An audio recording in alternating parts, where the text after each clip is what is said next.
All right, welcome to another edition of Straight A Walking. We're here in Bedford, New Hampshire again, out in front of one of my very favorite places to visit, Stella's Fine Chocolates.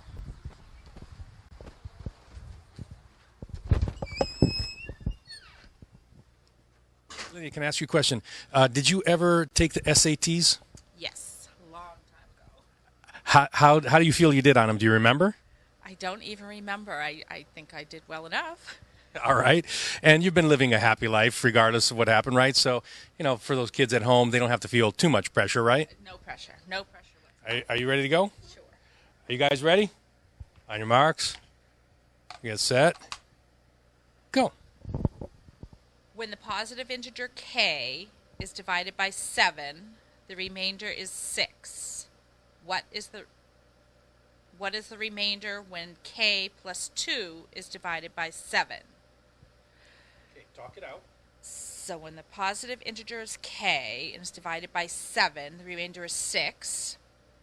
So that would have to be 20. That's a good example. And if we add 2 to 20,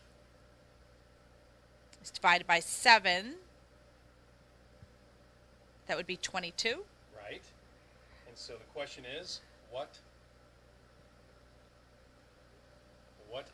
what is the remainder when 22 is divided by 7? 7 goes into 21 3 times, so the remainder would be 1. Beautiful. Excellent. So remember, when you don't know what the variable is, plug in a value that makes sense. That's one of our chief techniques, plug in values. And she just did that instinctively, plugging in 20 as an example for K, then talked it out. And remember this also, after you do, most SAT questions make you do little mini calculations along the way. Always reread the question, right? So once you had to do a couple of those, it's like, oh my gosh, what was the question again, right? You have to go back and say, what is the remainder? But you did beautifully. Okay, let's go on. We're getting ready for the second question here. All right, ready for problem number 2. Are you ready? Are you ready over here? I'm going to give it my best shot. As ready as you're ever going to be, right? All right. On your marks, get set, go. M and N are positive integers. If M is divided by N, the quotient is 7 with a remainder of 4. Which of the following expresses M in terms of N? Okay, M and N are positive integers. There needs to be a remainder of 4. Good. You see how she's talking it out for herself? Excellent. So. And M is divided by N. So in order to get M, what do you have to do? I'm thinking I need to multiply.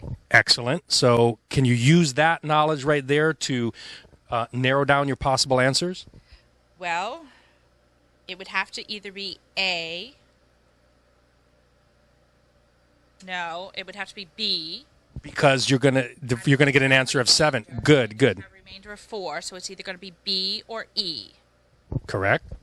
So if I multiply, 7 times 7 is 49. I need to have a remainder of 4. So that would make M be 53. 7 times 7 is 49 with a remainder of 4. So if M is 53 and N is 7, I think my answer would be E. 7 times 7 is 49 with a remainder of 4. Excellent. Congratulations. Once again. Business to conduct. I want to get me some chocolate. Alrighty. Okay. All right. Can we get a close up of this? I love this. You kids at home, the teachers that you really appreciate and love, show them you appreciate them with some chocolate. What?